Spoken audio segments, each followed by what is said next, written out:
রাজনৈতিক দলগুলোর সঙ্গে বৈঠক করছে জাতীয় ঐকমত্য কমিশন। সেখানকার পরিস্থিতি জানাতে সরাসরি যোগ দিচ্ছেন সহকর্মী সাইফুল রিপন। সাইফুল, বৈঠকে আজ কোন কোন বিষয়গুলো গুরুত্ব পাবে জানাবেন। আজকের যে দ্বিতীয় ধাপের দশম বৈঠকটি অনুষ্ঠিত হচ্ছে, এই বৈঠকে মূলত উপজেলা পর্যায়ে অধস্তন আদালতের সম্প্রসারণ, রাষ্ট্রপতির জরুরি অবস্থা ঘোষণা এবং সংসদে নারী প্রতিনিধিত্ব, এই তিনটি বিষয় নিয়ে মূলত আলোচনা হওয়ার কথা রয়েছে। এবং আজকের পূর্ব নির্ধারিত সময় থাকলেও 10:30টায় বৈঠকটি শুরু করা সম্ভব হয়নি। 11:30টার দিকে বৈঠকটি শুরু হয়েছে এবং ইতিমধ্যেই আমন্ত্রিত যে রাজনৈতিক দলগুলো, সব রাজনৈতিক দলের প্রতিনিধিরা বৈঠকে অংশগ্রহণ করছেন এবং এই বৈঠকের শুরুতে সূচনা বক্তব্যে এই জাতীয় ঐকমত্য কমিশনের যে সহসভাপতি অধ্যাপক আলী রিয়াজ, তিনি কিন্তু রাজনৈতিক দলগুলোর কাছে দ্রুততম সময়ের মধ্যে যাতে ঐক্য গড়ে তোলা সম্ভব হয় বিভিন্ন ইস্যুতে, তার জন্য সহযোগিতা প্রত্যাশা করেছেন। এবং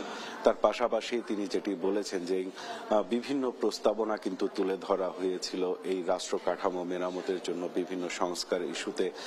সেই সব ইস্যুতে সংস্কারের যে প্রস্তাবনা, সেই প্রস্তাবনাগুলো কিন্তু বিভিন্ন রাজনৈতিক দলের অবস্থানের প্রেক্ষিতে সেগুলো সংশোধন করে আবার নতুন করে প্রস্তাবনা তুলে ধরা হচ্ছে।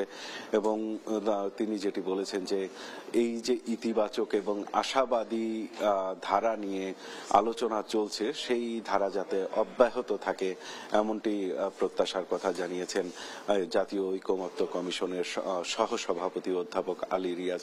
এবং আপনি যেমনটি জানেন যে জুলাই আগস্টের গণ অভ্যুত্থানকে কেন্দ্র করে বিভিন্ন রাজনৈতিক দলের কর্মসূচি রয়েছে। সেই কর্মসূচিকে কেন্দ্র করে এ সপ্তাহে হয়তো আর মাত্র একটি বৈঠক অনুষ্ঠিত হবে এবং পরবর্তী সপ্তাহে আবার বৈঠকগুলো হবে। এবং এই শুরু থেকে যে বিভিন্ন অমীমাংসিত যে বিষয়গুলো রয়েছে, সেই অমীমাংসিত বিভিন্ন ইস্যুতেও আলোচনার ফাঁকে এই বৈঠকে আলোচনা হতে পারে।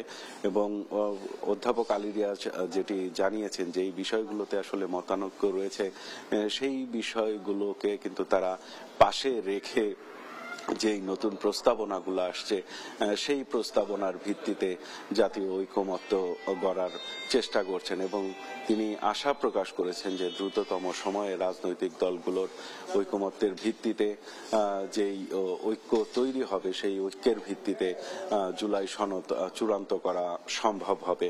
তো এই ছিল আমার কাছে এখানকার সর্বশেষ পরিস্থিতি। ধন্যবাদ আপনাকে।